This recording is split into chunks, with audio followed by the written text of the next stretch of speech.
আমার ভাইয়েরা, আর হাবিবুল্লাহ মানে হচ্ছে আল্লাহর এমন বন্ধু যেই বন্ধুর জন্য আমার আল্লাহ সব কিছু উজাড় করে দেয়। এজন্য আল্লাহ পাক বলছেন, ওয়ালা সাউফা ইউতিকা রাব্বুকা ফাতারদা।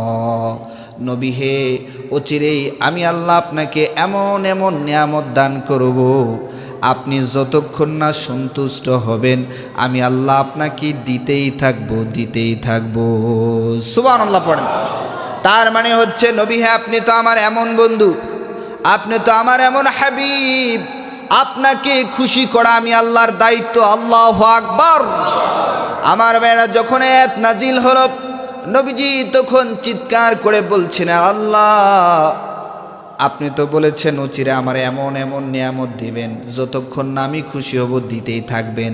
তাহলে মনে রাখেন, আমি আপনার কাছে এখনই আবদার করে রাখলাম, কিয়ামতের দিন, যেই দিন আমার সুপারিশ ছাড়া কোনো মানুষ জান্নাতে যেতে পারবে না, আমার একটা গুনাহগার উম্মত যতক্ষণ জাহান্নামে থাকবে, আমি নবী ততক্ষণ পর্যন্ত সন্তুষ্ট হব না।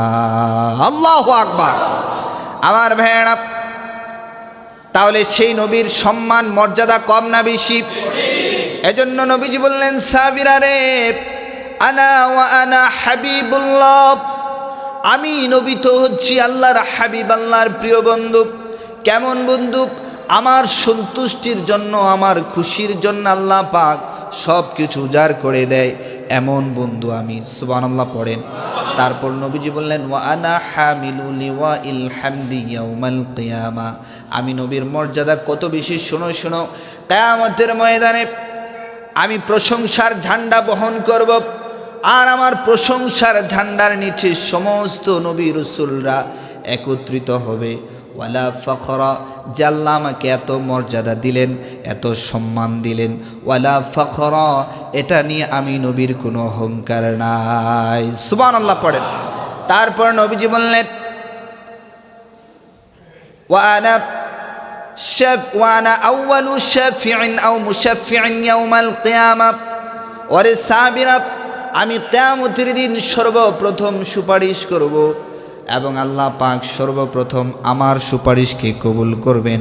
ওয়ালা ফখরা, এত আমি নবীর কোনো অহংকার নাই। সুবহানাল্লাহ পড়েন।